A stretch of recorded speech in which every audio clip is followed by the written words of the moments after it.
Merci de vous savoir nombreux à nous suivre pour une autre édition de votre émission Le Monde Inconnu ce soir à travers Canal 2 International. Alors nous allons continuer avec le même thème, mais sauf que ça va changer un peu de connotation ou bien de coloration parce que nous allons plus nous apaisantir cette fois-ci sur la méditation. Avec vous, nous allons échanger également à travers les SMS via le numéro qui va s'afficher au bas de votre petit écran. Ce soir, je ne suis pas avec Laura Gat, c'est pourquoi vous ressentez que l'introduction se fait par moi, mais je suis avec une autre collaboratrice avec qui je fais l'émission sur le même thème, la même émission au niveau de Suite FM. Alors, bonsoir Georgette Mboume. Bonsoir professeur, mesdames et messieurs, bonsoir. Voilà.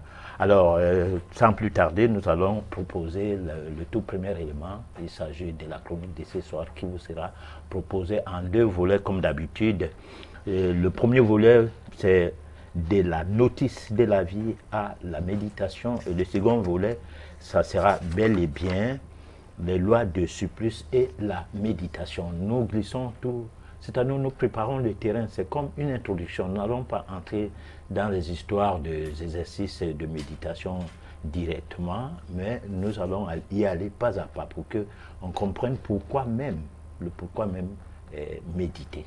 À tout de suite.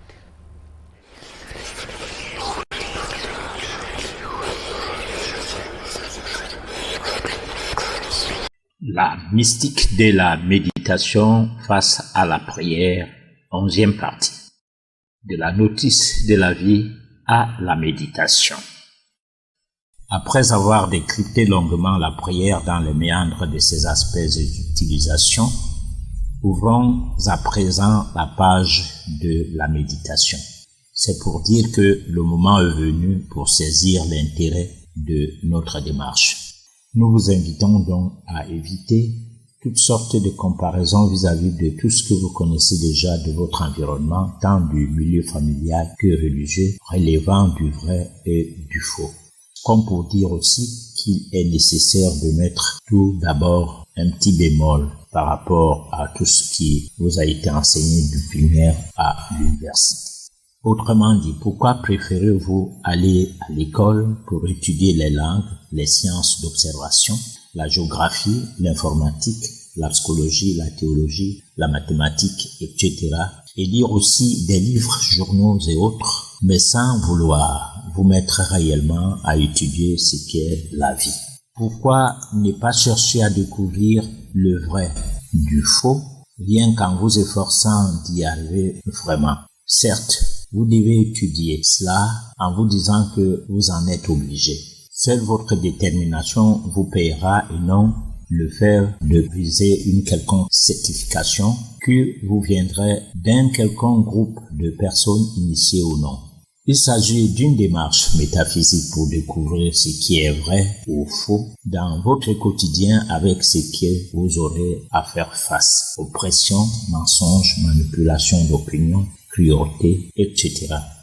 Ce n'est alors qu'un jour, vous finirez par découvrir où se trouve la vérité dans tout cela. Tout est pourtant en nous. Nous devions nous mettre d'accord sur le principe de vie. La vie doit être considérée à sa juste valeur. Elle ne saurait être si singulière au point qu'elle puisse continuer à n'y rien représenter à nos yeux. Il est vrai qu'à bien remarquer la chose, jusqu'ici la majorité de personnes de notre planète ne cherchent pas à savoir ce que c'est que la vie au juste. Pourtant, nous devons savoir d'emblée que notre existence en dépend. Si la vie n'est pas qu'un simple phénomène, c'est parce qu'elle est une énigme qui cache en son sein une grosse notice que n'importe qui devrait en toute détermination chercher à trouver à tout prix, puis se l'approprier. Sans être un vulgaire document que d'aucuns appelleraient livre de vie et que nous nommons la notice de vie, c'est bien elle qui devrait être votre guide suprême. Grâce à elle, vous devriez savoir ce qu'il faut faire au cours de votre existence de tous les jours et ce qu'il faut éviter de faire tout en sachant ce qui est vrai ou faux. Grâce à la prise en main d'une telle notice, il serait facile de savoir que lorsqu'on parle de la vie, on voit tout d'abord la vitalité et qu'en étudiant ce que c'est, on finit par découvrir son principe, que tout est animé. C'est-à-dire, le fait que tout bouge continuellement, c'est la vitalité qui en est cause. Ne constatez-vous pas ceci du bébé que parce que, malmené par l'extrême vitalité, tout son corps bouge et surtout ses mains et pieds balancent fortement à tout moment tant qu'il ne dort pas. Chez tout enfant, vous le constatez également. Il gambarde comme un cabri le long de la journée dans les jeux qui n'en finissent jamais. Un phénomène qui a été finalement baptisé l'hyperactivité des enfants. Alors, c'est la vitalité qui les anime. Qu'elle soit prononcée ou sournoise, la vitalité est bel et bien la cause originaire d'une existence. Alors, la vitalité est la cause originaire d'une existence, c'est bel et bien, c'est la Georgette, une fois de plus, bonsoir. Là, et tu prends la commande. Voilà. Alors, bonsoir, professeur. Voilà. Je voudrais qu'on commence par la notice de la vie. C'est quoi exactement? Alors, la notice de la vie, c'est ce qui nous permet de savoir qu'est-ce que c'est que la vie. Alors, cette notice de la vie est quelque part cachée dans la vie elle-même, c'est-à-dire qu'on peut dire que la vie, c'est Dieu. Dieu, c'est la vie. On l'a dit au cours des éditions précédentes, on a commencé par le dire. C'est que nous cherchons Dieu très loin, mais nous ne savons pas que Dieu est en nous et au-dedans de nous. Il n'est pas caché. Il n'est non plus facile de savoir comment appréhender la chose pour pouvoir ramener ce Dieu-là en surface. Mais tant que nous vivons, ça veut dire que Dieu est avec nous. Parce que si un enfant naît et que la vie n'intègre pas le fœtus, on parlait de mort-né. Mais si l'enfant naît et qu'il se met à respirer un instant après, résultat, la vie est là. Alors maintenant, qu'est-ce qu'on peut faire si la vie n'y entre pas? Parce que le problème, c'est ça. C'est que on a beau faire des recherches dans le domaine médical, on a beau dire que la médecine se modernise, mais on n'a jamais pu trouver des mécanismes de la vie par rapport à l'absence de celle-ci, du fait d'une naissance où tout le long de la grossesse, il n'y avait aucun problème, et qu'à la naissance, on se retrouve qu'il y a un problème. Deux fois même, on pense que la naissance s'est passée dans de très bonnes conditions, mais on ne comprend pas pourquoi l'enfant n'a pas pu respirer, et qu'on a attendu, qu'on a tout essayé, et il n'a pas respiré. Alors donc, la notice de la vie, elle est quelque part en nous. Si nous comprenons comment les choses se passent, nous pouvons la découvrir. Mais si nous ne comprenons pas comment les choses se passent, nous ne pouvons pas la découvrir. C'est pourquoi on a pendant longtemps parlé de la prière qui nous distrait de faire des recherches ou de se mettre dans la logique, de chercher à comprendre qui sommes-nous. Parce que nous sommes des êtres pluridimensionnels. Nous ne sommes pas physiques, beaucoup plus, mais nous paraissons l'être. C'est-à-dire qu'on a l'impression que nous sommes plus physiques parce qu'on nous voit physiquement, on nous soigne physiquement, nous nous habillons, nous faisons nos toilettes. Les toilettes que nous faisons, on ne sait pas trop si ça a quel rapport par rapport à notre être intérieur. Parce que la vie, c'est cet être intérieur qu'il faille comprendre son fonctionnement en fait. Et c'est ça qui serait la découverte de cette notice, par exemple. D'accord. Mais là, est-ce que on appelle la méditation, professeur, peut changer une personne? Alors, certaines personnes, imaginez des enfants qui n'arrivent pas à, je vais dire quoi, à la maison ne sont pas tranquilles, sont tout le temps, je vais dire, têtus, et même à l'école sont instables. Alors, certains parents qui sont à l'église disent, voilà, en priant sur ces enfants, on peut observer un changement. est-ce que la méditation peut aider à ce qu'un enfant trouve la stabilité? Alors, la méditation ne s'occupe pas des désirs. On a toujours essayé de porter un distinguo entre ce qui serait désir et ce qui serait besoin.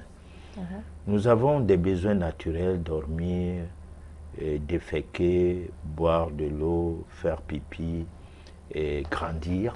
Oui. Oui, parce que là, ça rentre dans le cadre des choses que nous ne ressentons pas d'accord, ça dit grandir, tout, mais ça, c'est l'un des besoins du corps, c'est-à-dire évoluer d'abord déjà sur le plan physique, mais aussi il faut que cette évolution soit de même sur d'autres aspects, l'aspect intellectuel et tout machin. C'est pour cette raison que nous envoyons les enfants à l'école. Alors, mais derrière nos choix, derrière notre besoin, nos désirs de voir nos enfants devenir des gros intellectuels, se cache l'ego, c'est-à-dire un certain orgueil.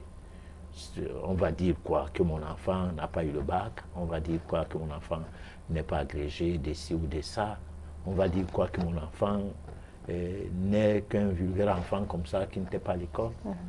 Alors, c'est comme l'école française le veut bien, c'est-à-dire le plus intelligent dans l'école française, c'est celui qui a fait l'école et qui a eu peut-être de hauts diplômes. Alors qu'il est prouvé aujourd'hui, même, eux-mêmes ils ont ces débats, que les meilleures personnes qui ont mieux travaillé pour le compte de la France par rapport aux responsabilités qu'on les avait allouées ne sont pas forcément ceux qui avaient de bons diplômes. On a même eu des ministres en France qui avaient le niveau du CAP, mais qui ont joué le rôle des ministres d'économie, et la France avait très peu de chômeurs à cette époque et très peu de problèmes d'ordre économique. Oui. Alors, je ne suis pas le ministre, il ne vit plus, d'accord, mais suivez mon regard, je ne suis pas français, les Français savent de qui il est question. Donc, il y a un problème d'hyperactivité chez les enfants. Oui. Par exemple, aux États-Unis, on leur donne les psychotropes, on leur donne des gadgets pour qu'ils se tranquillisent. C'est-à-dire, parfois, on a l'impression que l'enfant doit faire ce que le parent veut. C'est-à-dire, si le père vient, il lit le journal ou regarde la télé, l'enfant aussi doit venir rester là, lire le journal ou je ne sais pas quoi, même s'il ne sait pas lire, mais rester tranquille et regarder la télé. On commence à gronder. Et surtout que parfois, on n'est pas dans un environnement où il y a de l'espace. Alors, dans ces cas, on se forge d'idées, comment tranquilliser l'enfant, comment l'amener à obéir et tout. Obéir à un rythme qui ne serait pas destiné pour les enfants. Parce que le taux de vitalité de l'enfant va grandissant. C'est-à-dire, plus il prend de l'âge, c'est-à-dire de 1 an à 2 ans, 3 ans, il commence à monter sur des choses. Il n'a pas besoin de rester sur place, il n'a pas besoin, il joue brutalement, il peut même monter sur des meubles et tomber, se faire mal et tout. Et tout cela, ce n'est pas une folie. C'est de l'énergie vitale qui est en lui, sans laquelle il ne vivrait pas. Et en d'autres termes, si l'enfant reste tranquille toute la journée, c'est qu'il est malade. Et là, ça fait encore une autre inquiétude. Voilà. Ok. La méditation ne s'occupe pas de nos désirs, ne s'occupe pas de nos besoins. Non, la méditation s'occupe de nos besoins. Elle s'occupe de nos besoins, pas de nos désirs. C'est quoi la différence entre désir et besoin? Alors, nos besoins, c'est ce que nous sommes préprogrammés à ça. Oui. Bon. Par exemple, manger. Hein, nous sommes préprogrammés à manger. Mais si nous tombons dans la gourmandise, c'est que ce n'est plus des besoins, c'est des désirs. Parce que naturellement, on peut manger un plat par jour et attendre 24 heures plus tard ou bien 48 heures plus tard pour manger encore, sans que cela ne pose aucun problème à l'être humain que nous sommes. Mais si nous voulons prendre 3 repas par jour, un bon repas copieux le matin, un autre à midi et un autre le soir, dont le petit déjeuner, le déjeuner, le dîner. Alors, il y a un problème qui peut naître, qui peut empêcher que vous ne soyez pas bien préparé pour la méditation, parce que la méditation, ça s'apprend. Oui. Ce n'est pas comme la prière. La méditation, on s'initie. On s'initie, il y a les postures, il y a ceci, nous allons voir ça. Parce que là, c'est une édition qui introduit, alors, ou bien qui nous introduit dans la méditation, dont on ne saurait parler des postures et tout au cours de la première édition, malgré que, parlant de l'occulte ou bien la mystique de la méditation, face à la prière, on a l'impression que nous sommes restés sur le même thème. Non, on n'est pas sur le même thème, on évolue. Chaque fois, à chaque nouvelle édition, il y a une évolution, quelque part, ce qui permet à ce que ça soit comme une monographie. C'est-à-dire, le même sujet est débattu progressivement d'édition en édition jusqu'à l'éponger. C'est ce qu'on a fait avec la prière. Bon, donc, la méditation transforme l'homme. Pourquoi? Parce que avec la méditation, on formait quelqu'un, on formait la personne à vivre autrement. On ne lui parlait pas de Dieu, comme pour dire que le paradis est quelque part ou bien l'enfer. Non. On lui parlait de Dieu comme pour dire qu'il est Dieu. En fait, la formation consiste à ce que, spirituellement, qu'on aille vers la divinité. Et donc là, tout ce qu'il y a comme besoin, ça trouve des satisfactions. Vous n'aurez plus faim, vous n'aurez plus besoin d'argent si jamais il vous faut de l'argent pour quoi que ce soit. Mais sans que la méditation ne se focalise sur le fait qu'il vous faut de l'argent. Parce que si l'argent qu'il vous faut est comme un besoin, vous aurez l'argent là. Mais si c'est un désir, par exemple construire un château, acheter une jolie voiture, concurrencer les cousins et des frères du village qui ont construit une jolie maison, ils ont mis la barrière au village et il faut en faire autant ou en faire plus que ça. Alors là, la méditation ne s'occupe pas de ce genre de problèmes. Ça, c'est des problèmes des bassesses. Voilà. Ok, et comment intégrer la méditation dans ses pratiques d'hygiène quotidienne?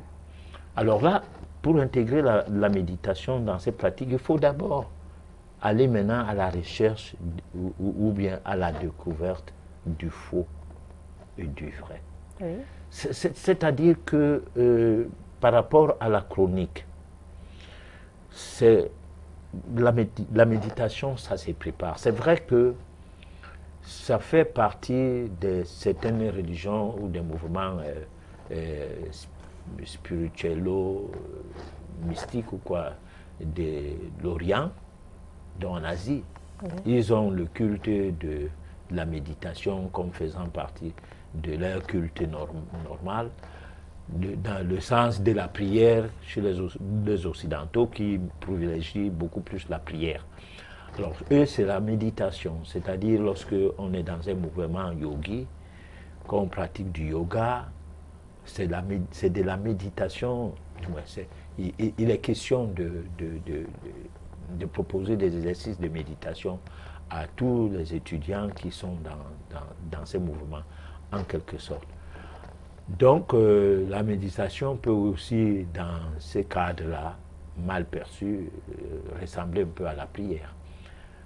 Cependant, lorsque moi je parlais de la méditation dans le cadre de la métaphysique, je parlais de la méditation pour la préparation de l'être à rencontrer, pour la préparation de l'homme que nous sommes ou de la personne que nous sommes à rencontrer son être intérieur.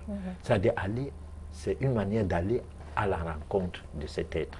Alors pour y aller, il faut savoir qu'est-ce qui est vrai et qu'est-ce qui ne l'est pas.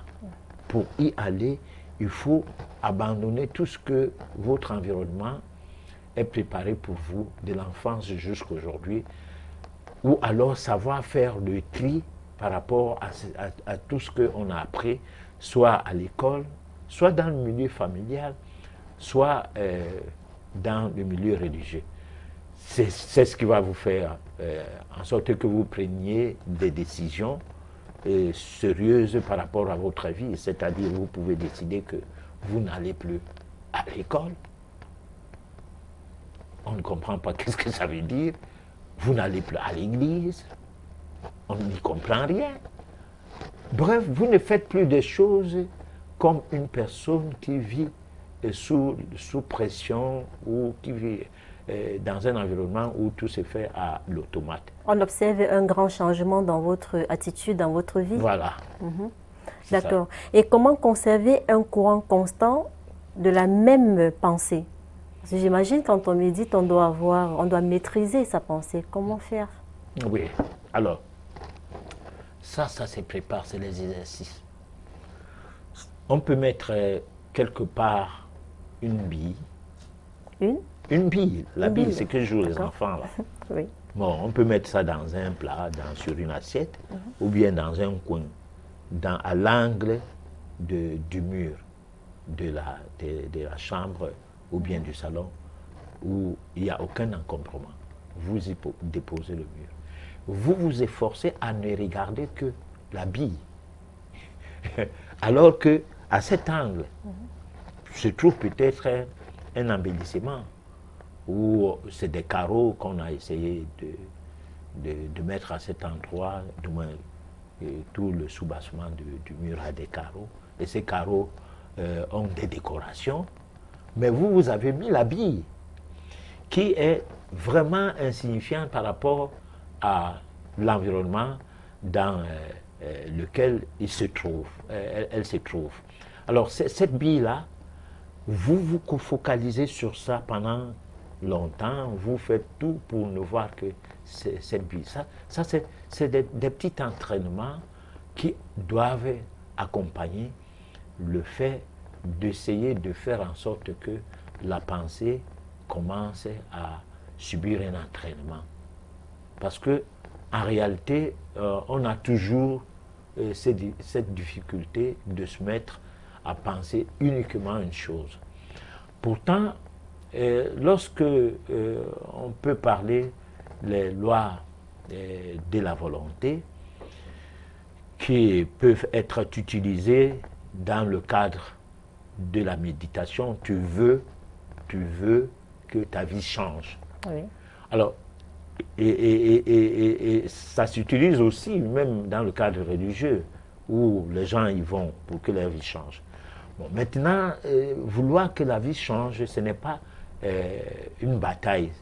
On n'est pas en train de vouloir aller en guerre contre sa vie ou bien contre soi, hein, où on se fait pression comme si c'est quelque chose qu'on doit forcer. On peut s'efforcer, d'accord, mais on ne peut pas forcer quoi que ce soit contre soi et réussir. On peut faire des efforts, d'accord. Et là, c'est le pouvoir de la volonté. Alors maintenant, ce pouvoir de la volonté doit être utilisé de façon à élaguer tout autour d'une idée, et du moins tout autour de la pensée, beaucoup de choses qui y entrent, et trouver la juste pensée qui se focalise sur une idée précise. Alors là, c'est quelque chose de très compliqué, parce que c'est à partir de là que vous pouvez donc dessiner votre matrice au niveau de l'astral, comme on parlait de la prière forte dans une des éditions antérieures concernant toujours le même thème. Oui. Alors, vous pouvez à partir de là obtenir des résultats grâce à la force de la pensée. Mais quand la pensée n'est pas focalisée sur un point précis, ça perturbe la concentration des vibrations de façon à ne pas les rendre électromagnétiques. Parce que la pensée doit aller dans le sens conscient pour que cette pensée soit magnétisée. Si elle n'est pas consciente, le champ magnétique que cette pensée y va vers ne recevra pas la pensée en question. Pourquoi? Parce que cette pensée ne sera pas dans une logique.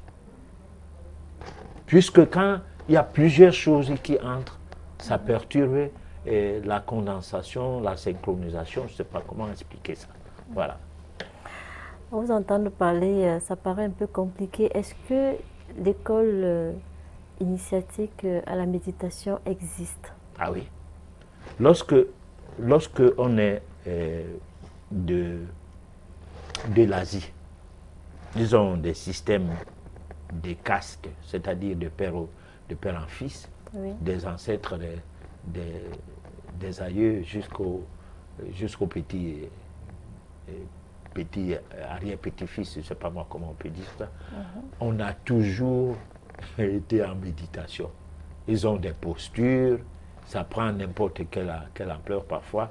On met les mains sur les genoux, en croisant les pieds. Parfois, c'est plutôt, on met les poignets sur les genoux, en croisant les pieds. Donc, ça prend n'importe quelle posture. Chez eux, c'est une pratique. Et cette pratique fait qu'il y a même les possibilités de balancer les pieds que nous qui sommes de l'Occident et qui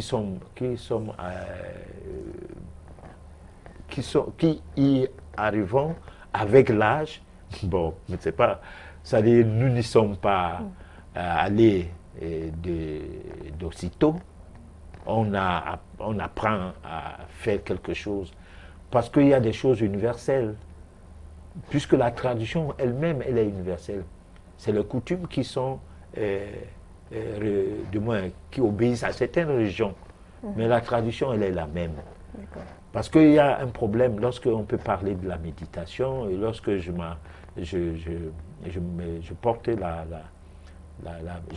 m'appuie sur le fait que c'est beaucoup plus de l'Orient. C'est pas de l'Occident, et que l'Afrique, c'est l'Occident, en quelque sorte. Pas seulement parce que nous avons été colonisés par les Occidentaux, non, c'est nous qui les avons donné le pouvoir, et qui sont venus encore nous coloniser avec. Donc ça n'a pas été l'inverse. Ils n'avaient rien au départ qui était de l'Occident. Tout est parti de l'Afrique, avant de s'occidentaliser vers un autre continent, l'Europe, et puis leurs cousins et tout se sont retrouvés en Amérique. Oui. Donc tout cela, c'est des choses qui s'universalisent, c'est-à-dire la méditation, c'est quelque chose d'universel. Les Noirs ne priaient pas, et ils méditaient. Mais ils méditaient c'est-à-dire ils avaient leur façon de méditer. Pendant ce temps, l'Asie a sa façon de méditer. Parce qu'en fait, il y a toujours l'influence. Oui. Il y a toujours l'influence de l'environnement dans lequel tout évolue. D'accord. Alors, vous parlez de l'Asie et au Cameroun. Ah mais non, le Camerounais n'existe plus aujourd'hui en rien. Excusez-moi les termes.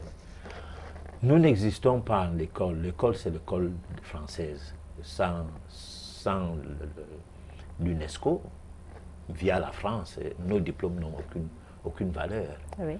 Bon, donc, les dieux, c'est les dieux d'emprunt. Que ce soit Allah, que ce soit Jésus-Christ. Nos traditions sont tombées dans les oubliettes. Mais nous autres, nous pensons qu'on peut les réveiller. Parce que si, par exemple, on peut, pas qu'on peut les réveiller. C'est tombé dans les oubliettes, mais ça n'a pas disparu. Oui. C'est pas mort. C'est là. C'est même pas qu'on doit les réveiller. Là, le terme a été un peu déplacé. Okay. Non. Nos traditions restent debout. Même si ça n'intéresse pas la jeunesse. Et cela étant, ça ne peut pas intéresser la jeunesse alcoolique, ça ne peut pas intéresser la jeunesse, comment je peux expliquer ça, qui est assimilée, quoi, qui voit les choses comme les Européens voient les choses et qui font de la mauvaise copie-collée. Parce qu'en réalité, chaque région du monde doit avoir ses mentalités. Et dans le cadre de cela, c'est-à-dire ne pas avoir honte de parler ta langue en public. Oui. Et une langue véhicule une culture. Une culture véhicule une mentalité. Tout à fait. Ça n'a rien à voir de ce quoi on doit avoir honte, non. Alors, donc l'Africain devrait, pour ces cas de figure, nos traditions, devrait au jour d'aujourd'hui faire des efforts qu'ils reviennent dans ces traditions. Mais moi je pense que, vous savez, la vie est comme la mode. Il y a des fois les habits qui ont été considérés comme ne faisant pas partie de la mode. C'est ces habits-là, à un moment donné, qui reviennent. Donc, c'est-à-dire les mêmes coupes qu'il y avait à une époque et tout. Pour nous, les hommes, les pantalons petits pieds, après les pantalons gros pieds, machin et tout. Alors, on va essayer de voir comment peut-être modifier l'affaire. Parce qu'en fait, la mode, c'est quoi? C'est quelque chose qui anime les besoins. Et on sait bien que c'est aussi ça qui anime l'économie du marché. Donc, le marché va tourner bien. Alors, comme il n'y a pas un marché pour nos traditions, nous n'y sommes pas encore intéressés. Mais on sera intéressé au fur et à mesure que nous allons plomber. Alors, plomber veut dire quoi? Veut dire qu'aujourd'hui, les Africains commencent à comprendre que le bonheur n'est pas quelque part. Ils commencent à comprendre.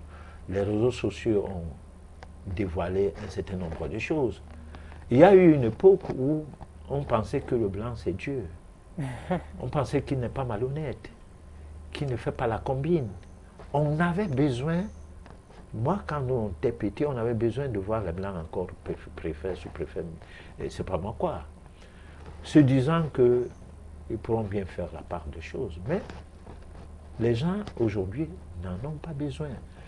Certains qui sont, parce qu'il y a un problème dans la vie de l'être humain, son évolution dépend de comment il est, soit il est une vieille âme, soit c'est une jeune âme. Les jeunes âmes prennent la vie au carré, c'est-à-dire manger, boire, fumer la cigarette, jouer la vie, aller dans les bistrots et tout. Bon, si on a la chance d'avoir un peu de moyens, avoir la voiture, une jolie maison. Et là, on pense qu'on a réussi dans la vie. Parce que si vous prenez le micro, vous tendez aux gens, vous faites un voice pop, vous dites le bonheur, ou comment les gens, qu'est-ce qu'on attend à réussir dans la vie. Alors beaucoup vont vous parler du matériel. Bon, personne ne vous parlera de la recherche, de la notice, de la vie. C'est-à-dire, qu'est-ce que ça représente la vie pour nous? Non, personne. Mais pour ça, pour certaines personnes, la vie, c'est l'argent, les belles femmes, de grosses voitures. Ben oui. D'accord. Où trouver l'école initiatique? Alors, les écoles initiatiques existent. On les cherche avant de les trouver. C'est-à-dire, où je suis assis là, si j'en connais une, je ne trouve pas ça très intéressant. Parce que dans le monde métaphysique, on ne fait pas de publicité. Comment ça, professeur? Non, on ne fait pas de publicité parce que la publicité, c'est une duplicité. Ce n'est pas quelque chose de sérieux. Hein? Prenons par exemple le cadre médical. Maladie égale médicament. Oui. Hein? Dans le cadre médical, maladie égale médicament. Et médicament égale intoxication. Alors finalement, la publicité, c'est quoi? Et pourtant, c'est un cadre respectueux. Pourtant, c'est un cadre où les gens qui y travaillent sont des privilégiés. On y va. Prenons le cadre religieux, tel que la colonisation nous a prêté le flanc Oui. Alors, notre relation avec Dieu passe par la prière. Ça dit, celui qui ne prie pas n'a pas établi une bonne relation avec son Dieu. Mais la prière n'a jamais rien changé en Afrique. Les situations, plus on crée les églises, plus l'Afrique est dans les problèmes. Précarité, mauvaise gouvernance, et mauvaise opposition, mauvaise... Tout tombe sur nous et on n'a même pas honte. Et après, on va prier. Ou bien, parce que finalement, même les choses comme l'église et tout ça, les gens n'y croient même plus. Mais par contre, c'est compliqué d'expliquer tous ces cadres et voir où est la place de l'homme dedans. Voilà. Mais, professeur Emmanuel Lipote, vraiment, à vous entendre parler, on sait, on ressent que vous savez où nous pouvons trouver l'école initiatique. Alors, est-ce que vous pouvez nous donner des indices? Non, c'est des choses, les formations, la formation hors antenne, la formation qu'on peut obtenir dans le cadre initiatique, de par des écoles de méditation qu'on peut appeler école de mystère ou quoi, cela va de soi. C'est-à-dire, quand le disciple est prêt, le maître s'y présente. Si quelqu'un écoute la parole de l'église à la télé et qu'il aille à l'église, c'est qu'il était préparé pour aller à l'église. Si quelqu'un écoute l'enseignement que nous donnons, parce que ici nous donnons déjà un enseignement métaphysique, et qu'il s'intéresse à approfondir ça, c'est lui qui vient vers nous. Ce n'est pas à nous de lui dire, bon, mais attends, mais on fait ci, on fait ça. Non, ça veut dire que nous ne venons pas ici pour transmettre, nous venons aussi pour conquérir les adeptes. Non, on est là pour transmettre. Mais dans la transmission qu'on fait, certaines personnes peuvent décider de nous rapprocher. Là, ce n'est pas interdit. Hein? Mais nous, je m'interdis de dire aux gens, faisons ceci ou je fais ceci ou allons, ou venez, je vais vous montrer comment on fait ceci ou cela. Non. La transparence de la communication voudrait qu'on reste sur les faits. Voilà. Pas sur les opinions. Voilà. D'accord. Quand le stress nous asphyxie, on est comme une montagne. Le stress, quand ça nous asphyxie, professeur. Oui. Nous sommes comme la montagne encerclée de nuages. Alors, en quoi est-ce que la méditation en ce moment-là peut nous être utile? Alors, le stress, c'est que nous avons les désirs. On ne peut pas stresser pour rien. Prenons par exemple, je prends un cas banal. Oui, vous vivez avec une femme qui ne vous aime pas. C'est que vous la désirez. Ah, mais qu'est-ce que tu peux gagner de ce genre de situation? C'est le stress. Hein? Vous vivez dans une entreprise, vous êtes dans une entreprise où vous sentez que vous êtes mal aimé. Tous les efforts que vous faites tombent toujours en dérision. Alors, vous commencez à stresser, c'est votre problème. Vous avez besoin de salaire. Si on vous paye ce salaire et que vous continuez à travailler très bien, mais vous aurez une récompense, pas dans cette entreprise. Ou vous aurez une récompense à travers cette entreprise. Parce que qu'est-ce qu'on dirait de nous autres qui travaillons, qui tentons de travailler 24 sur 24, sans argent? Moi, je n'ai pas d'argent, mais je ne dors pas. Parce que l'argent que je gagne pour reverser ça aux gens qui viennent vers moi. Bon, je ne peux pas montrer les stigmates de 45 ans de pratique de médecine alternative, de manière à dire que, bon, voilà, par exemple, le promoteur ou le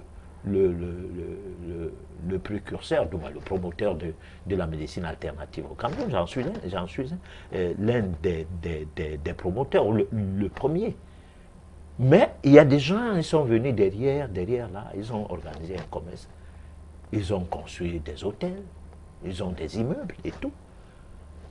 Parce que nous ne sommes pas pareils. Moi, je ne les critique pas. Alors, mais ce n'est pas par le biais du travail. Peut-être par le biais de la communication. Et la communication qui rentre dans la publicité a toujours un petit pan de mensonge. Et c'est le mensonge qui fait courir les gens dans les hôpitaux. Parce que si on leur dit la vérité, ils ne vont plus à l'hôpital. C'est les mensonges qui font que les gens vont plier. C'est-à-dire, là où il y a beaucoup de mouches, c'est qu'il y a les cacaras. Alors, résultat, c'est quelqu'un qui doit chercher à se défendre. Parce que nous sommes dans un environnement qui est une jungle, où les prédateurs sont des malins. C'est ce qui me fait souvent dire qu'il y a des idiots, des rusés et des sages. Alors, les idiots, ils sont tellement nombreux. Pendant qu'ils croient être sûrs d'eux, parce qu'il y a un but d'eux-mêmes, ils sont faciles à tromper. Parce que c'est eux que les messages publicitaires prennent facilement. Si vous avez besoin d'argent, quelqu'un qui n'a pas l'argent peut venir vous prendre tout votre argent. Un fait mal. Parce que vous êtes avide d'argent, c'est l'idiotie. Hein? Il va vous dire quelque chose concernant peut-être 5 millions de francs à multiplier fois 15, fois 10. Vous allez prendre 5 millions et lui remettre. Alors, il va vous présenter une caisse et vous dit, c'est au bout de tel nombre de jours qu'il faut ouvrir cette caisse-là. Lui, il a déjà voyagé. Par derrière, si vous ouvrez avant, ça veut dire que parce que vous avez ouvert avant, c'est pourquoi il n'y avait pas l'argent, comme prévu. Mais si vous ouvrez après, c'est là que vous allez constater qu'on vous a dupé. Bon. Et puis, il peut donner aussi des conditions telles que si même vous ouvrez le jour J, une des conditions, si vous fauchez cette condition, par exemple, ne pas mentir pendant toute cette période, ou par exemple, ne pas faire l'amour avec une femme, ne même pas donner une bise, ne pas. Bon. Et toutes ces conditions ne sont pas justifiées. Vous allez donc constater que les premiers billets et les billets de dessous dans les paquets des billets sont de la vraie monnaie, mais le reste, c'est du papier. Parce que le premier jour, quand vous ouvrez, vous voyez de l'argent. Vous êtes content, c'est des coupures, craquant neuves. Mais ce n'est pas de la monnaie. C'est du n'importe quoi. Alors, c'est donc dire quoi? C'est pour dire quoi, je vais dire. C'est pour dire que lorsqu'on a envie de quelque chose, c'est tant pis. Mais lorsque, comme dans le cas d'une vie sentimentale, lorsque vous vivez avec une personne, que vous croyez en elle, elle croit en vous, vous êtes dans l'amitié, et que vous décidez de vivre ensemble, bon, vous ne désirez pas cette personne, elle ne vous désire pas. Elle vous aime simplement, vous l'aimez simplement. Et il n'y aura pas de problème. Il n'y aura pas de problème parce que là, il y a la tolérance. Parce que là, il y a l'amitié. Parce que là où il y a l'amitié, il y a la tolérance. Ouais. Bon, alors, mais là où il y a le mariage, il n'est pas obligé qu'il y ait l'amitié. Pour qu'il y ait un mariage, il faut qu'il y ait amitié, le mariage n'a rien à voir avec l'amitié. Rien du tout. Voilà. Et comment utiliser la force mentale pour retrouver la paix? Ah mais non, mais c'est ce que j'étais en train de dire, qu'il faut d'abord découvrir qu'est-ce qui est vrai, qu'est-ce qui n'est pas vrai dans la vie. Oui. Et ce qui est vrai, c'est ta vie. Et ta vie, c'est quoi? C'est Dieu. Il est en toi comment? C'est des questions qu'il faut toujours se poser. Là, tu te distrais des autres choses.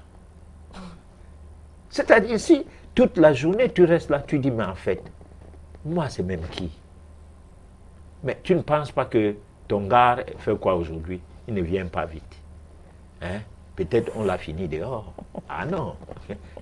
Tu n'es pas sur ce registre parce que, en fait, mais il va venir. et il ne sera pas fini. D'accord. Voilà, on va passer le deuxième élément de notre chronique de ce soir. Merci beaucoup. La loi de surplus et la méditation. On dirait que la lecture embête, et surtout les Africains. Si cela s'avère vrai, et que lire les livres classiques qui sont à votre portée est un problème, comment pourriez-vous lire un livre qui est pourtant là, mais qui est comme caché? Le livre notice de la vie est pourtant le seul livre qui serait obligatoire pour tous. Vos pensées sont devenues impuissantes parce que vous ne cherchez pas à comprendre ce qui s'est passé depuis l'Antiquité. C'est-à-dire, pour avoir perdu la notion de l'intuition, votre instinct a aussi disparu et depuis lors, personne n'est plus capable de savoir comment la vie fonctionne.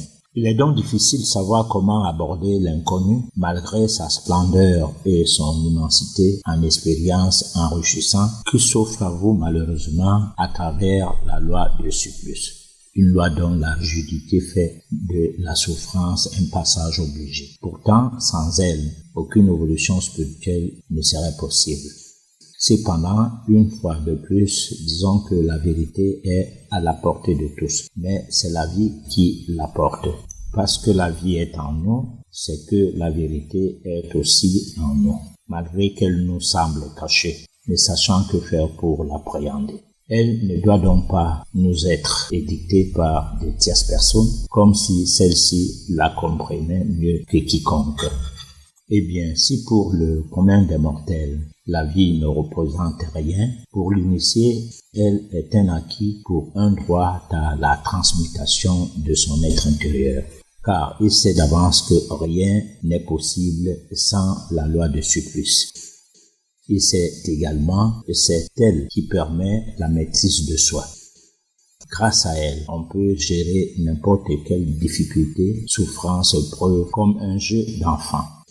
Elle vous apprend à mettre fin à la recherche de la satisfaction de vos désirs au détriment de vos besoins. C'est ainsi que vous allez découvrir une véritable voie sublime de l'évolution spirituelle, la méditation. Une voie de la vérité pour vaincre les angoisses et la peur qui vous habitent au plus profond de vous en vous mettant dans une posture d'initié. Dès lors, vous allez affronter tous les obstacles qui vous empêchent d'avancer spirituellement, d'évoluer. C'est ce qui vous permettra de vous retrouver coûte que vaille dans le tréfonds d'un monde nouveau, de béatitude et de mouvements de joie inimaginables.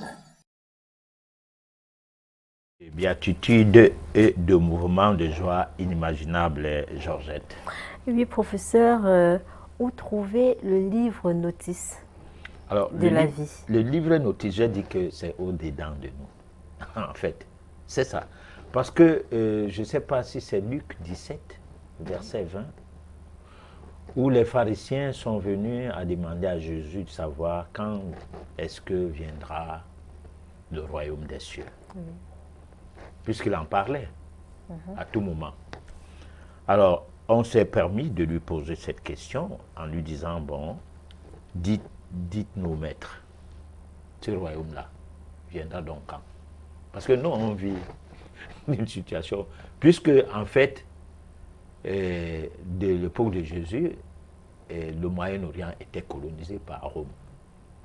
Alors, Jésus se battait, comme aujourd'hui, il y a la précarité française, les Noirs se battent et ils vont même vers la France pour demander à ce que quelque chose change. Parfois, sans bien placer le débat, parce que le débat se demande à la France de cesser de déranger. Bon, mais plutôt on s'en prend au bouclier, pas au bourreau. Alors, résultat, ces choses-là ont toujours existé. C'est pourquoi moi, souvent je dis, si Jésus est mort pour nous sauver, alors, pourquoi les choses qui avaient à son époque continuent toujours aujourd'hui? Parce que on a extrapolé la vérité. Alors, dans le livre que tu demandes là, oui, notice le de livre la vie. Notice de la vie, ces livres-là, c'est au-dedans de nous. le royaume des cieux est au-dedans de nous. Mais qu'est-ce que les Bibles qui ont été traduites après 1950, on met l'astérisque sur la partie au milieu de vous, comme pour dire que c'est Jésus qui était le royaume des cieux. Et en bas, l'astérisque là où un petit A explique que c'est la même chose au-dedans de vous. Alors, donc, ça ne se comprend pas. Moi, je le dis en connaissance de cause. Oui. Alors, donc, tu as une Bible comme, comment on appelle ça encore, la Bible de Jérusalem. Alors, tu vas voir l'astérisque là, ça va bien préciser que les traditions d'avant, c'était au-dedans de vous. Alors, au-dedans de vous et au milieu de vous, c'est deux choses différentes. Ça ne peut pas être la même chose. Au-dedans de nous, ça nous fait prendre conscience qu'il y a le divin en nous, qu'on doit le mettre sur le plateau et être à son service.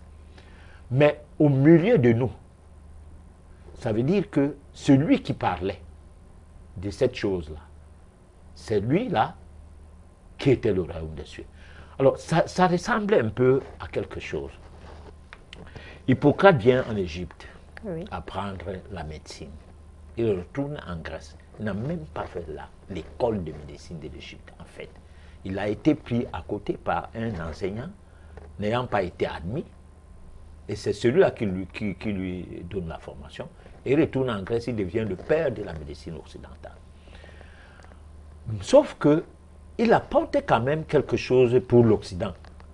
C'est que il apprend à ses frères que là où il naît une nouvelle maladie, pousse une nouvelle plante. Il apportait des assertions telles que lorsqu'on nourrit un malade, on le rend plus malade. Il apportait d'autres assertions telles que dites-moi ce que vous mangez, je vous dirai de quoi vous souffrez. Pendant des années. Ça, c'est la copie de l'Égypte, des choses qu'il part avec de l'Égypte. Mais après, l'industrie, les industriels européens et tout, ils ont mis tout ça ailleurs. Et le serment d'Hippocrate est devenu le serment d'Hypocrite. Et puis, la vie continue. Oui. Alors, ça veut dire quoi? Ça veut dire qu'on ne peut pas s'appuyer sur la Bible et chercher le royaume de cieux. On ne peut pas. Parce que la Bible a été falsifiée. Le terme là est clair, puisque je peux donner des preuves.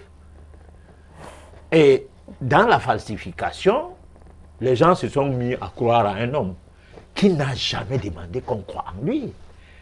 Parce que quand il dit, celui qui croit en moi, les choses que je fais, il fera plus que ça. Alors, ça veut dire quoi? Ça veut dire que c'est un enseignement qu'il donnait.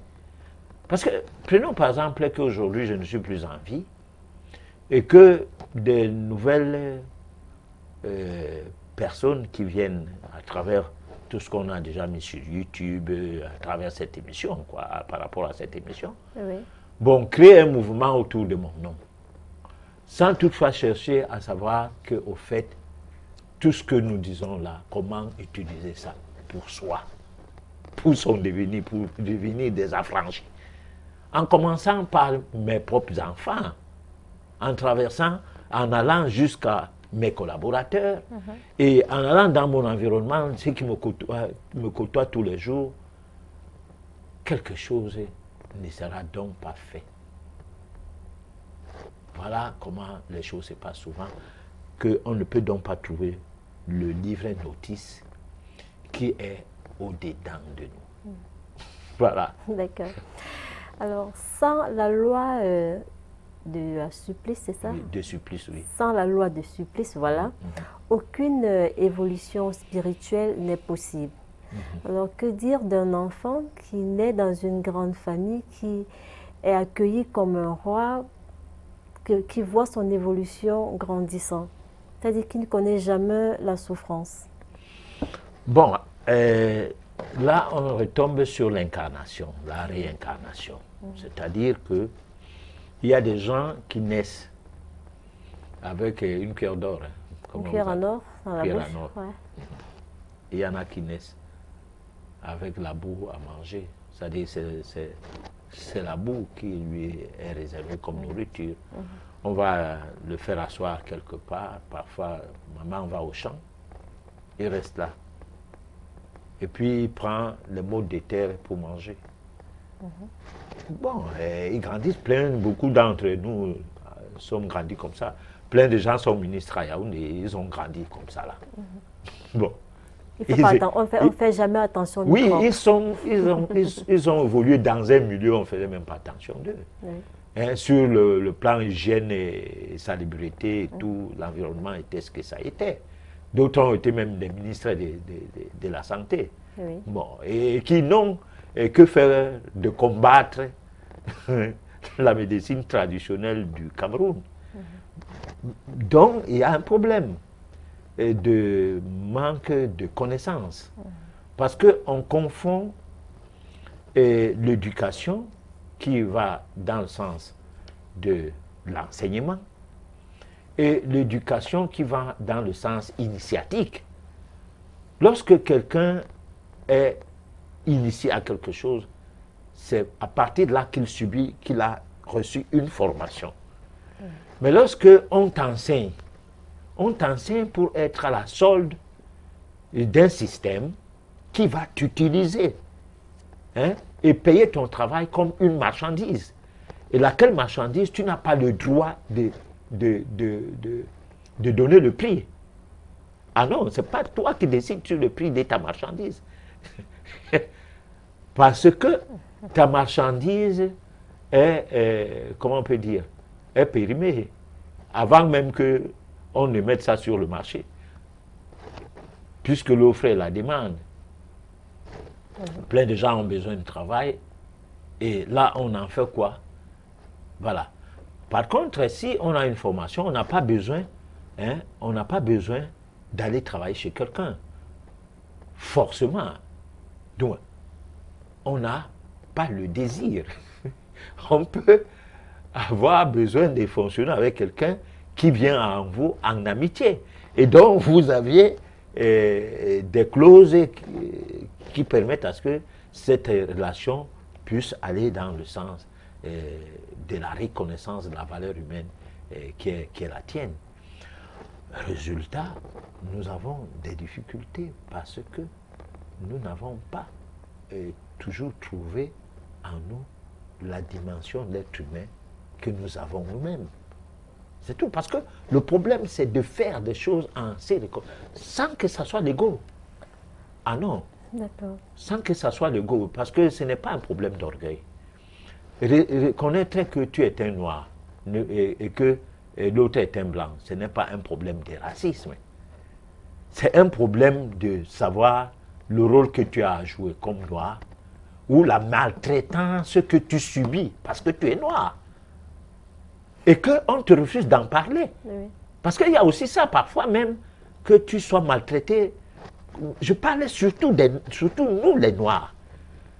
Nous sommes maltraités par nous-mêmes et par d'autres. Finalement, on ne sait pas à quel sens c'est voué. D'accord. Je voudrais qu'on revienne encore sur la loi de supplice et l'évolution spirituelle. Parce que là, je n'ai pas bien compris, professeur. Alors, la loi... Pour cet enfant qui naît avec une cuillère en or, pouvons-nous parler de son évolution spirituelle? Non, non. On ne peut pas dire qu'il a une évolution spirituelle ou pas. Oui. Parce que la cuillère en or, c'est quelque chose de matériel, non? Tu n'es par exemple le fils d'un président de la République. Oui, par exemple. Voilà. Tu as tout à la naissance. Tu as tout. D'ailleurs, tu peux naître dans un hôpital extrêmement luxueux, parce que madame, donc ta maman, a dit à monsieur le président, que, sauf que des divorcés, je ne peux pas être ta femme et que je n'accouche pas mon bébé à tel hôpital des États-Unis. Bon, donc même si c'est que c'est 10 millions la journée, tu te débrouilles. Bon, c'est là-bas que l'enfant va naître. Mais ça n'a rien de spirituel. C'est d'abord un environnement nocif. C'est-à-dire, il ne faut pas confondre les tombes qui sont bien peintes.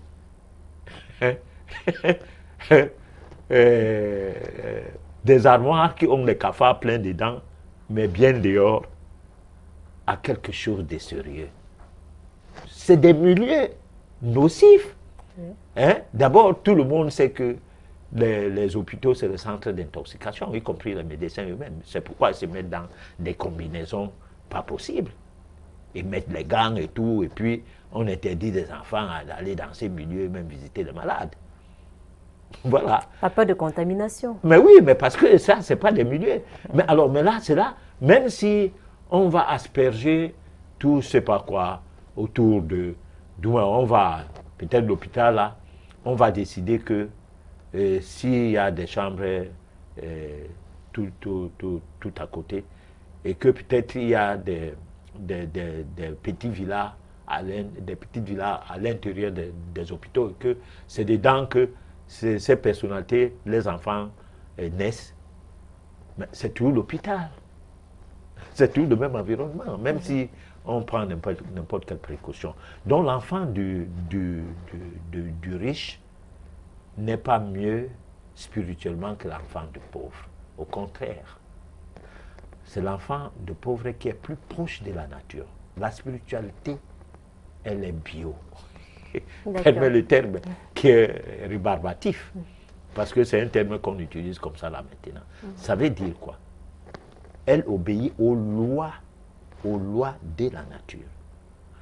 La nature a ses lois.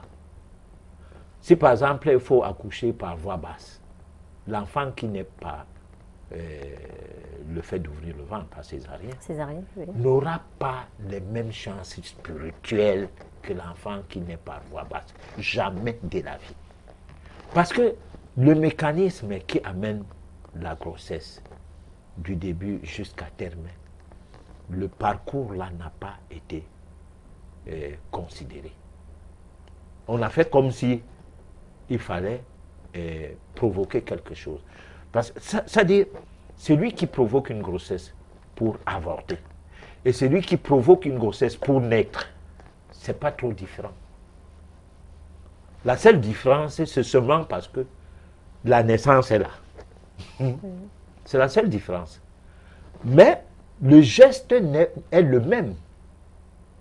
C'est que le geste, c'est que tu as fait avorter la femme.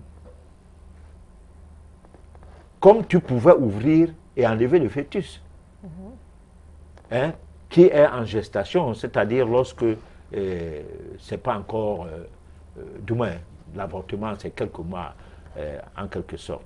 Alors, donc, le geste est le même. Vous avez provoqué une sortie, soit du fœtus, en tant que quelque chose d'embryonnaire dont vous avez avorté, ou soit le fœtus en tant que quelque chose de supposé mature. Mais il y a un âge que chaque bébé attend mettre dans le ventre de sa mère pour sortir.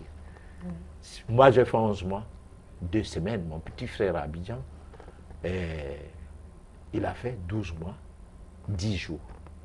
Donc, selon vous, on ne devrait pas provoquer l'accouchement. On doit attendre que ton temps arrive pour sortir. C'est comme on doit attendre que tu meurs. Pourquoi on te tue avant? C'est ça. Pourquoi on te tue avant? Tu es dans un autre monde, on te pêche là-bas, on te sort vite. Parce qu'on veut de l'argent, par moment. Oui. Puisque lorsqu'on dit à une femme que le 15 février, tu dois accoucher, et que nous sommes aujourd'hui, si c'est le 25, ça fait 10 jours, ça commence à déboulonner sa tête, la fièvre monte et tout. Et là maintenant, pour baisser la fièvre, on lui met une perfusion. Après cette perfusion, qui a baissé la fièvre, allez, on engage des produits pour provoquer l'accouchement. La douleur commence. Des mauvaises douleurs que c'est toi-même qui dis pardon, ouvrez, ouvrez. Pendant ce temps, on t'allume le cerveau en te disant que le bébé peut mourir, hein, ou tu peux le perdre, ou toi-même tu peux mourir, parce que où nous sommes là maintenant, ton bébé est comme ça, là, c'est positionné comme ça, il ne veut pas sortir. Alors que c'est faux. Bon, alors nous allons passer à la réflexion, hein, à l'élément qui concerne la réflexion de ce soir. Ok.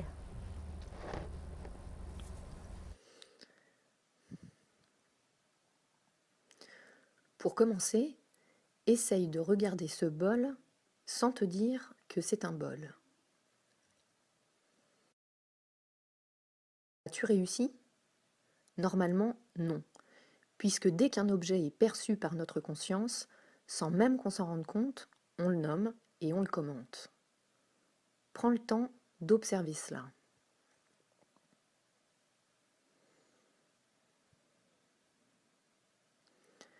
Le but du jeu ici est d'essayer encore de regarder cet objet sans te laisser embarquer par tes pensées.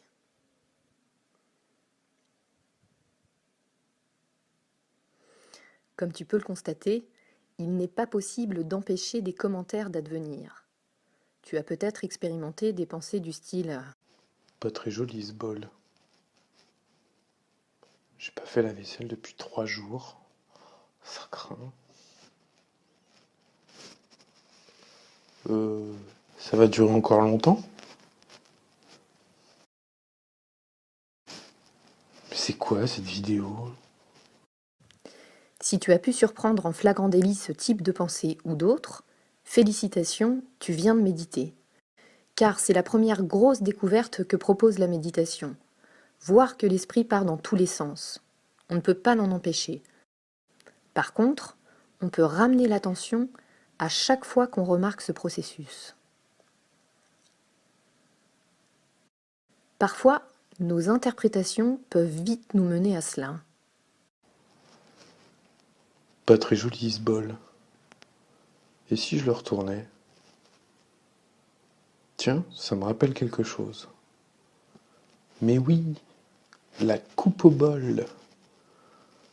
Et c'est ainsi que la simple consigne d'observer un bol se transforme en un voyage intergalactique nous faisant passer de Tatooine aux heures les plus folles de la chanson française pour finir en compagnie d'un ancien responsable de la CGT. Et c'est parfait, car méditer, c'est aussi ça. Prendre conscience de ces scénarios et revenir à ce qui est, c'est-à-dire un bol.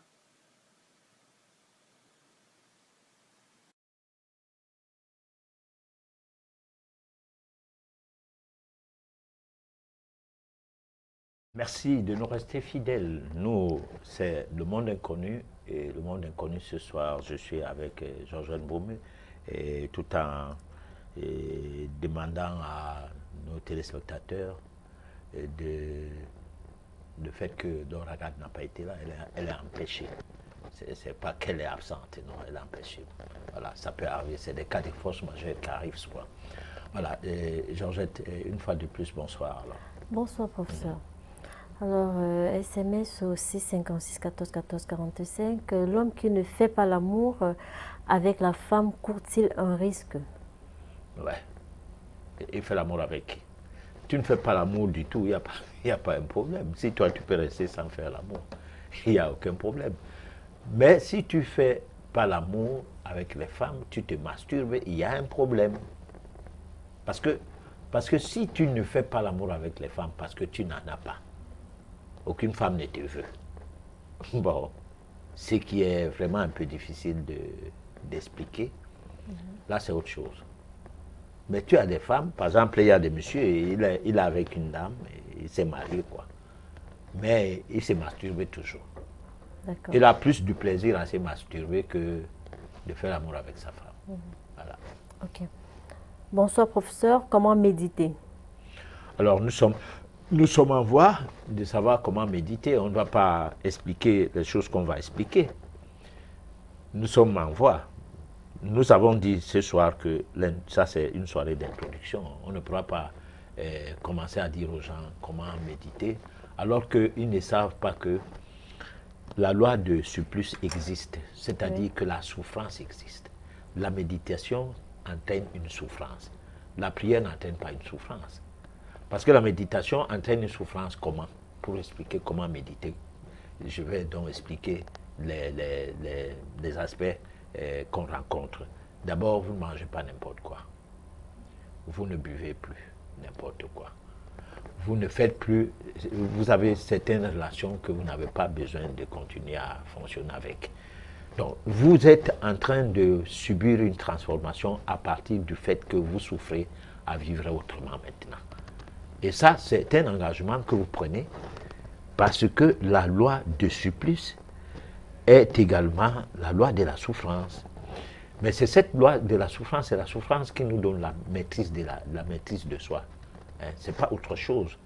Donc, comment méditer commence d'abord par là. C'est ce que nous essayons de planter le décor ce soir.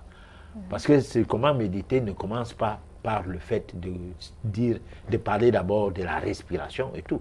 Il y a, peut-être la prochaine édition, nous allons parler de l'écoute. Hein, de l'écoute des premiers pas vers la méditation, ça sera la prochaine édition. Et là, il faudra qu'on sache comment écouter, comment s'écouter. Parce qu'il y a des choses en nous qui parlent, mais que nous ne percevons pas le discours, le langage ou le message. Voilà, donc tout cela, c'est une préparation vers la méditation. Donc, la personne qui pose cette question, je la supplie énormément de patienter et de rester les nôtres pour tous les mardis à suivre. Parce que là, les choses ont pris une autre dimension avec ces thèmes-là. Bonsoir, professeur. Comment parvenir à méditer? Je crois que c'est la même chose. Ah, j'ai déjà répondu. Ouais, c'est la même chose. Bonsoir, professeur. Je suis mariée, père de 4 enfants. Ma femme ne m'aime pas, je suis stressée. S'il vous plaît, que faire? Alors, première chose, cherchez une autre femme.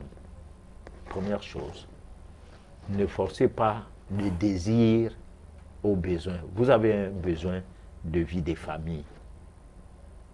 Voilà. Je suis un peu ridicule en disant ça pour certaines personnes. Mais j'ai dit tout à l'heure, quand vous désirez une femme, elle ne sera jamais votre femme. C'est comme vous désirez une voiture, comme vous désirez manger des choses qui ne sont pas à votre niveau et tout. Comme vous désirerez, vous serez en train de désirer une autre vie. Oui. Alors, vous ne gagnez rien à désirer des choses. Vous gagnez à désirer les gens. Vous gagnez à être mieux avec les gens. Et là, ça vous met en situation de paix intérieure et ça vous permet d'avoir une évolution spirituelle normale. Donc, si votre femme, vous êtes en monogamie, bon, alors là, ce n'est pas moi qui vous ai mis en monogamie. Je ne saurais pas comment dire ça. Bon, parce que là, si vous m'appelez à 2, je vais vous donner une autre recette. mais si vous êtes en polygamie, mais attendez, cherchez une autre femme.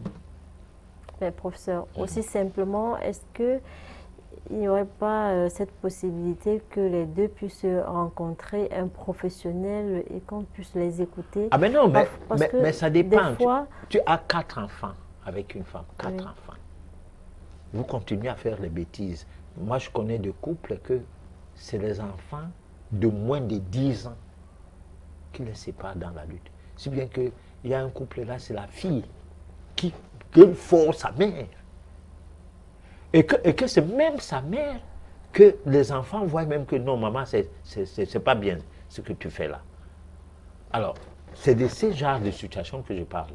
Je ne parle parce que là, c'est le problème d'un côté. Peut-être il manque.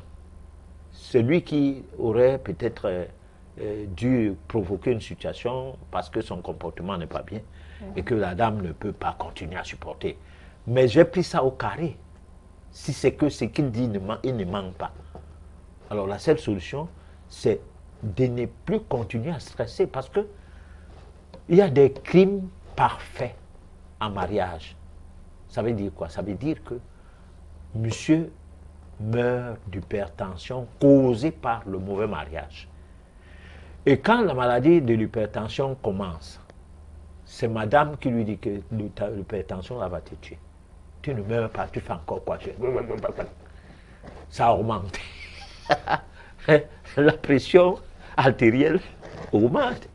Et au bout d'un moment, tu meurs. Alors, si vous êtes malin, vous quittez la maison. C'est tout. Vous partez vivre d'abord ailleurs en paix. Parce que la cohabitation n'est pas le mariage. Le mariage n'est pas la cohabitation non plus. Ok. Est-ce que la méditation peut aider à éradiquer la masturbation? Et pourquoi même la masturbation? Alors, la méditation peut éradiquer la masturbation. Parce qu'il y a un problème. La méditation va modifier votre vie comment? Par le biais d'une alimentation spirituelle. On en a déjà longuement expliqué qu'est-ce que c'est. C'est sur YouTube, les gens peuvent aller voir. Qu'est-ce que nous entendons par l'alimentation spirituelle? On en a fait 19 éditions. Alors donc c'est suffisamment étoffé. Je ne dis pas que tout a été dit. Non, c'est suffisamment étoffé pour que quelqu'un ne nous pose plus la question prochainement que c'est quel genre d'alimentation. Mais en résumé, il faut savoir manger l'air, donc l'oxygène, il faut savoir manger l'eau, l'hydrogène, et il faut savoir trier les nutriments. Ces trois types d'aliments, quand vous les mangez, votre être se transforme. Parce que la circulation du sang dans le corps change. À partir de votre tube digestif qui devient propre, vous ne pouvez plus avoir des déchets dans le corps et vous ne pouvez plus avoir le même cerveau. Même votre cerveau à la longue va se purifier et vous n'allez plus vous masturber. Ce n'est pas une recette magique qu'il faut dans ce genre de situation. Voilà. Ok. S'il vous plaît, ce à quoi je pense inconsciemment, positif ou négatif, se réalise toujours. Que pensez-vous de ma situation? Et comment me diriger vers, dans une pensée consciente? Maël de Yassa. Alors là, peut-être que vous êtes tombé au bon moment de l'émission. Suivez les éditions à venir de ces thèmes. On va bien voir qu'est-ce que ça va donner. Ok. Voilà. Comment faire pour rencontrer le professeur Hermaniek pour apprendre de lui, jeune Camerounais de Douala? Il va appeler à ce numéro qu'il a servi de SMS. Le secrétariat va lui donner mon numéro. D'accord. Bonsoir professeur, s'il vous plaît, aidez-moi. Comment reconnaître une bonne femme? Alors là, on fait affinité. On ne peut pas reconnaître une bonne femme qui rit bien, qui est belle, qui s'habille bien et qui cache, qui est un loup et qui cache l'agneau à travers la forme extérieure. Non, on ne peut pas. Nous conseillons aux gens que pour se marier, il faut faire une étude métaphysique qui est basée sur, qui s'intéresse de l'affinité, qui passe par les coordonnées, nom complet, date de naissance exacte, votre nom, et vos coordonnées, et les coordonnées de l'autre, même chose, plus la première année des rencontres. Là, ça je souligne, parce que plein de gens proposent ces choses. Dès qu'on nous entend dire, allez, il court vite. Bon, alors si vous n'avez pas dans les calculs la première année des rencontres, il y a des risques que l'étude que vous ressortez ne soit pas bonne. Voilà. Et là, à partir de là, ça ne peut pas vous faire ne pas vous marier de la femme choisie. Ça, c'est pas forcément ça. Parce que moi, j'en sais quelque chose. Mais au moins, tu n'auras pas les larmes à couler au cas où ça tournait au vinaigre. Tu vas dire, bon, mais l'étude m'avait déjà donné l'information que ça va se terminer comme ça. Un peu comme un homme averti? Oui, un homme averti donc en vaut deux. Donc si c'est un coup de foudre, tu sauras que ça c'est un coup de foudre. Même si on met des années comment, ça va se savoir. Mais professeur, est-ce que ça marche à 100%? À 500%. Ça au moins cette étude, c'est la plus parfaite étude que moi j'ai jamais pu découvrir. Ah oui. D'accord. Professeur, moi je m'appelle Modeste, je veux être votre élève spirituel. Alors là, c'est hors antenne qu'on parle de ce genre de choses-là. Donc, il n'a qu'à appeler à ce numéro qui l'a servi. Ou alors, on va lui communiquer le numéro, pour m'appeler, on va en discuter. D'accord. Bonsoir, professeur. Comment faire pour avoir le test d'affinité? J'ai déjà dit des coordonnées. Coordonnées de l'homme, donc nom complet, date de naissance exacte pour l'homme, nom complet, date de naissance exacte pour la femme, plus la première année de rencontre. De tous les jours, on fait une étude métaphysique et on ressort la conclusion sur la base de quel genre d'affinité concerne votre couple. Ok. On a ce message de Jean-Charles depuis Balmayo. Bonsoir, je voudrais partager avec vous un phénomène que je vis. J'ai coutume de me promener en soirée et lorsque je traverse un poteau électrique particulier, si celui-ci était éteint, il s'allume instantanément. Le même fait s'est produit plusieurs fois. Est-ce un hasard ou cela a une signification? Merci d'avance. Ça a une signification magnétique. Vous avez un champ magnétique qui va avec l'électricité. Parce que, en fait, quand il y a une forte dose de magnétisme quelque part, à côté de l'électricité, un mécanisme va se produire absolument. Donc, c'est un problème de champ magnétique. Et comment diriger cela? Ah ben non, mais là, moi, je lui explique ça comme ça. C'est toute une autre chose à étudier derrière tout ça. Donc, si vous appelez en antenne... oui, bon, mais il n'a pas demandé qu'est-ce qu'il doit faire, non? Il a expliqué, il a posé son problème dans le sens que, est-ce que c'est même quoi? D'accord. Alors, donc je lui donne une réponse. D'accord. J'aimerais savoir qu'est-ce qu'il faut faire pour couche de nuit et même en journée. Alors là, c'est hors antenne. Hein. On n'est pas aux couches de nuit à cette émission, mais ça n'empêche que la personne appelle à partir de 9h demain à ce numéro. Hein. Ok. Bonsoir, je suis très flattée par les propos du professeur. Les écoles initiatiques sont-elles au Cameroun?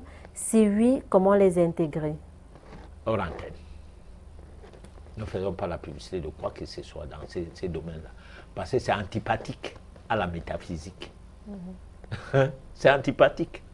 D'accord. Oui. C'est l'élève qui va vers le maître, pas l'inverse. Quand tu viens à la télé, tu dis je suis grand maître, je peux faire ceci, je peux faire cela. C'est que tu cherches les clients, les adeptes. Là, c'est l'église là-bas. Ça cesse d'être spirituel. C'est ça. D'accord. A-t-on mal traduit la Bible? Non, on a bien traduit la Bible parce que la Bible a un rôle. C'est d'abrutir les populations du tiers-monde, beaucoup plus. Oui, la Bible ne concerne pas les riches, ça concerne les pauvres. Au moment où il y avait l'esclavage, les Noirs, il leur était interdit de lire la Bible. Quand l'esclavage est fini, alors les gens comme Rousseau ont créé des mouvements comme les témoins de Jéhovah, on les appelait lecteurs bibliques. Le premier nom des témoins de Jéhovah était les lecteurs bibliques. Bon, l'Église catholique les a combattus un peu au début, mais on a compris que en réalité, c'est blanc, bonnet, bonnet, blanc. Qu'on mette Jésus sur un poteau ou qu'on le mette sur la croix, c'est toujours Jésus quelque part crucifié. C'est ça. Ok. Comment faire avec une conjointe qui promet, s'il vous plaît, veuillez éviter les abréviations. Alors, je reprends. Comment faire avec une conjointe qui promet d'empoisonner son conjoint avec lequel elle a les enfants? Alors, c'est compliqué. Mais c'est ce que j'ai dit tout à l'heure, qu'il ne faut pas stresser sur des choses pour lesquelles ça ne te correspond pas. Il faut faire quoi? Trouver une deuxième femme? En réalité, franchement, je le dirais pour les femmes comme pour les hommes. Oui. Hein? Si tu vis avec un homme qui ne t'aime pas, tu es mal parti. De même l'homme, si tu vis avec une femme qui ne t'aime pas, tu es mal parti. Mais la différence seulement avec une femme, un homme qui ne t'aime pas, c'est qu'il ne finit pas ton argent. Mais avec la femme qui ne t'aime pas, vraiment, elle te ruine. C'est-à-dire que chaque fois, elle crie toujours un dépannage avec véhément. Tu ne le fais pas, tu es mort. Tu es mort. Et deux fois, elle a besoin d'argent de poche à dépasser ton salaire. Et ne tente même pas de lui montrer ton bulletin de paye. Soit elle commence à ne plus te considérer parce que ton salaire est très petit. C'est même quel genre de salaire tu as comme ça. Croyez qu'elle est même chez un homme. Mais c'est quelle histoire? Ou alors ton salaire est énorme. Dans un premier temps, il devient un petit salaire après un temps parce qu'il faut tout lui donner. Hein? Alors, Donc moi, je ne sais pas comment conseiller les gens dans ces histoires. Moi, je dis toujours qu'il faut faire de l'affinité. Parce qu'avec l'affinité, tu peux prendre alors la bonne décision, soit alors d'aller chercher une autre femme, ou pas, comme j'ai donné un conseil à notre ami de tout à l'heure. Oui. Peut-être dans un premier temps, il doit faire l'affinité. Pourquoi? Parce que là, tu ne prends pas une décision, hein, mais tu te retrouves devant un constat de quelque chose de vrai et d'incontournable. Et là, cette décision que tu peux prendre là n'est que le parachèvement d'une idée qui vient du fait que ça, c'est pas ma personne. J'en perds du temps pour rien. D'accord. Bonsoir mon père, j'ai une situation difficile. Je suis une jeune élève en classe de première. À chaque fois que je suis en approche de mon examen, je suis menacée par les couches de nuit. Comment faire pour combattre ces couches de nuit et agrandir sa foi spirituelle? Alors, ça c'est en antenne, hein. C'est une question franchement qui nécessite d'être traitée autrement. Voilà. Ok. Bonsoir professeur, s'il vous plaît, j'ai un petit pénis, s'il vous plaît. Avez-vous des produits pour faire rallonger mon pénis? Alors, moi je ne fais pas dans des choses comme ça, hein. Simplement parce que moi je pense que Dieu a donné à chacun quelque chose. Moi je suis de petite taille. J'aimerais bien avoir 2,5 mètres de taille, hein, pour que même un basketteur ne soit pas en train de me regarder du bas. Bon, mais tout le monde me regarde du bas. Alors, déjà le complexe que j'avais au départ a été abdigué, hein. On me regardait du bas, mais on me regardait du bas pour se poser la question, lui il est même comment comme ça. Moi aussi, je regarde les gens du haut pour me poser la question que comment ils ont pu grandir comme ça. Donc, en fait, chacun doit être dans son registre et se contenter de ça. Moi, je pense que tous les genres de sexe correspondent à quelque chose quelque part. C'est ça la diversité. Si quelqu'un vient dans les télés ou les radios faire sa publicité de grossir les sexes et tout, bon, il doit nourrir sa famille. Hein? D'abord, il paye le passage pour cela. Il doit rentabiliser l'argent. Il peut donc payer les produits chinois, je ne sais pas, béninois, n'importe où. Que ça marche pas. Pourvu que ses enfants mangent, qu'ils payent le loyer et tout. Moi, je ne trouve pas qu'il a mal fait. Celui qui fait mal est celui qui s'ignore et veut découvrir autre chose en lui. C'est celui-là qui fait mal. Parce que s'il n'y a pas de corrupteurs, hein, le corrompu ne peut pas exister, ou inversement. S'il n'y a pas de preneur de ce produit, la publicité en question va cesser, puisqu'il paye pour parler de ce prouesse de grossissement des sexes et tout. Ben, il faut qu'il ait de l'argent.